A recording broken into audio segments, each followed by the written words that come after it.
Buku Berani Tidak Disukai karya Eiichiro Kishimi dan Fumitake Koga. Narator Asdelina Ritonga. Malam pertama menyangkal keberadaan trauma. Sang pemuda masuk ke ruang belajar dan duduk membungkuk di kursi. Mengapa ia begitu bertekad menolak teori-teori sang filsuf? Alasannya sudah jelas. Dia tidak memiliki rasa kepercayaan diri dan sejak kecil keadaan ini diperburuk dengan rasa rendah diri mendalam terkait dengan latar belakang pribadi dan akademisnya serta penampilan fisiknya. Barangkali karena itulah ia cenderung bersikap terlalu canggung saat orang memandangnya. Dalam banyak kesempatan, ia sepertinya tak mampu sungguh-sungguh mengapresiasi kebahagiaan orang lain dan terus mengasihani diri sendiri. Baginya, berbagai klaim dari sang filsuf hanyalah buah imajinasi. Raksasa ketiga yang tak dikenal.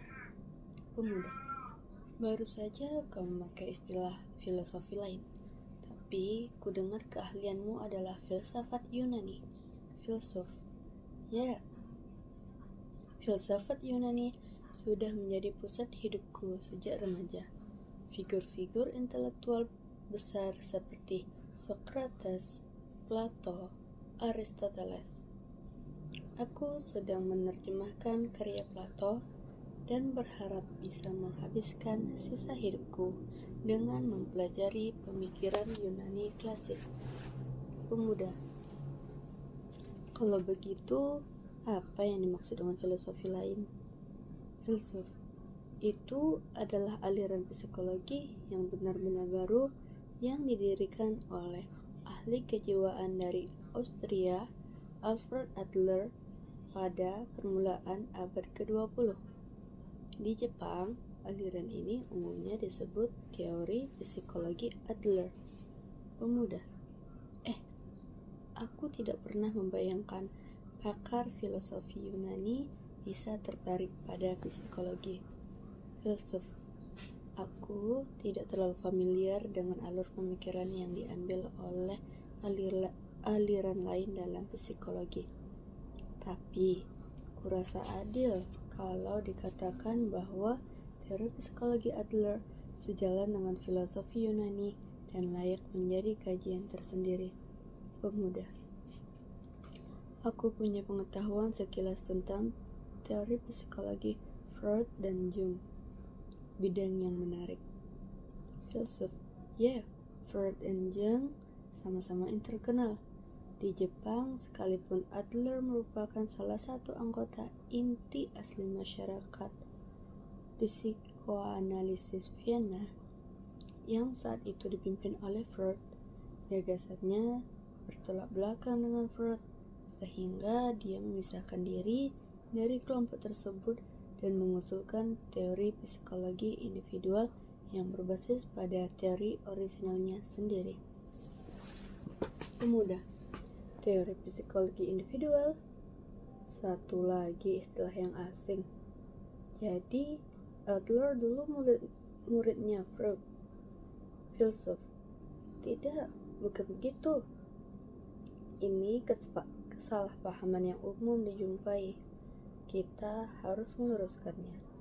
Sebagian besar alasannya, Adler dan Freud punya rentang usia yang relatif dekat, dan hubungan mereka sebagai sesama peneliti terbentuk dengan kedudukan yang setara. Dalam hal ini, Adler berbeda jauh dari Jung, yang memuja Freud sebagai figur ayah. Meskipun ilmu psikologi pada intinya cenderung dikaitkan dengan Freud dan Jung, Adler dihormati di seluruh dunia bersama Freud dan Jung sebagai salah satu dari 3 sosok berpengaruh di bidang ini. Pemuda, oh begitu. Aku seharusnya belajar lebih banyak tentang hal itu. filsuf. Kurasa wajar engkau tidak pernah mendengar tentang Adler, seperti yang dia katakan sendiri. Mungkin akan ada saat-saat ketika tidak ada orang yang mengingat namaku. Mereka mungkin malah lupa bahwa aliran ada kami ada. Lalu dia melanjutkan dengan berkata bahwa itu tidak masalah. Implikasinya adalah jika alirannya dilupakan, itu karena gagasannya sudah berkembang menjadi lebih besar dari batas-batas sebuah area disiplin ilmu tertentu dan menjadi hal yang lumrah. Perasaan yang sama-sama dirasakan oleh semua orang. Contohnya, Dale Carnegie yang menulis buku terlaris di tingkat internasional How to Win Friends and Influence People serta How to Stop Worrying and Start Living menyebut Adler sebagai seorang psikologi besar yang mengabdikan hidup untuk meneliti manusia dan kemampuan terpendam mereka. Pengaruh pemikiran Adler jelas tersaji di seluruh tulisannya, dan sebagian besar karya Stephen Covey, Seven Habits of Highly Effective People, sangat mirip dengan gagasan-gagasan Adler. Dengan kata lain, daripada menjadi area disiplin ilmu yang kaku, teori psikologi Adler diterima sebagai perwujudan puncak kebenaran dan pemahaman manusia. Namun, gagasan-gagasan Adler dikatakan lebih maju ratusan tahun dari masanya, dan bahkan hari ini kita belum sungguh-sungguh berhasil memahaminya. Seorisinal dan seinovatif itulah gagasan-gagasan yang dimilikinya. Pemuda, jadi awalnya teorimu dikembangkan bukan dari filsuf Yunani, namun dari sudut pandang teori psikologi Adler. Filsuf, ya benar. Pemuda, oke. Satu hal lagi yang ingin kutanyakan tentang sikap dasarmu. Apakah engkau seorang filsuf atau psikologi? Filsuf. Aku seorang filsuf, orang yang hidup berfilosofi. Bagiku, teori psikologi Adler adalah bentuk pemikiran sejalan dengan filsafat Yunani, dan itulah filosofi. Pemuda, baik kalau begitu, mari kita mulai.